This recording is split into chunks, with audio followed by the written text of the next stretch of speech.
এ বিষয়ে আমাদের বক্তব্য অত্যন্ত পরিষ্কার।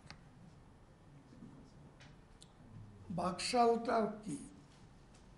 বাংলাদেশ কৃষক শ্রমিক আওয়ামী লীগ। আওয়ামী লীগের সঙ্গে কৃষক এবং শ্রমিক এ দুটা শব্দ যুক্ত করা হয়েছে এবং এটা দেশে যে পলিটিক্যাল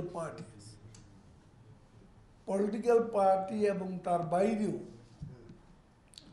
বিভিন্ন সার্ভিসের প্রতিনিধিও সেখানে ছিল।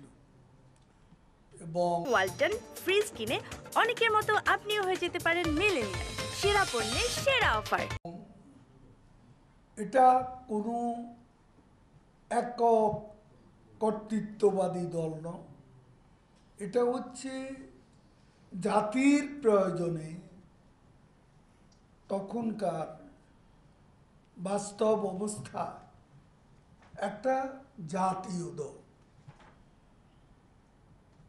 এটা কোনো একদলীয় শাসন নয়, জাতীয় দল। সেখানে ইলেকশনের ব্যবস্থাও ছিল এবং সেখানে ইলেকশনে অধিকতর জনপ্রিয় 4-5 জনের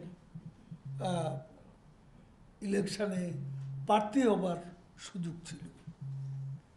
মোটামুটি একটা ব্যবস্থা। তার চেয়ে ওখানে দ্বিতীয় বিপ্লবের কথা বলা হয়েছে, সেটা ইকোনমিক দিক থেকে, আমাদের অর্থনীতির দিক থেকে অত্যন্ত গুরুত্বপূর্ণ। এবং এখানে একটা কথা, ফখরুল সাহেবরা যত মিথ্যাচারী করুক, তথ্য প্রমাণ তো আছে। তখন সেনাপ্রধানের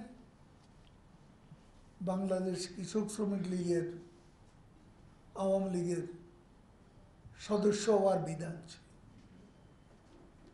কিন্তু জিয়াউর রহমান বিশেষভাবে বঙ্গবন্ধুর কাছে আবেদন করে সদস্যপদ লাভ করেছিলেন।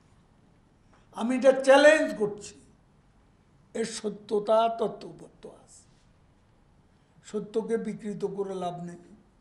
তখনকার পত্রপত্রিকাগুলো দেখুন, তখন ওই পত্রিকাগুলো পড়লে জানতে পারবেন, কারণ এটা তো আর গোপন ছিল না। জিয়াউর রহমান সদস্য, ওইটাতে ওই বাকশালের যে কমিটি 71-এ তার নামটি ছিল। আমি ফখরুল সাহেবকে আবারও চ্যালেঞ্জ করছি যে মিথ্যাচার করে লাভ নেই, এটাই হলো সত্য।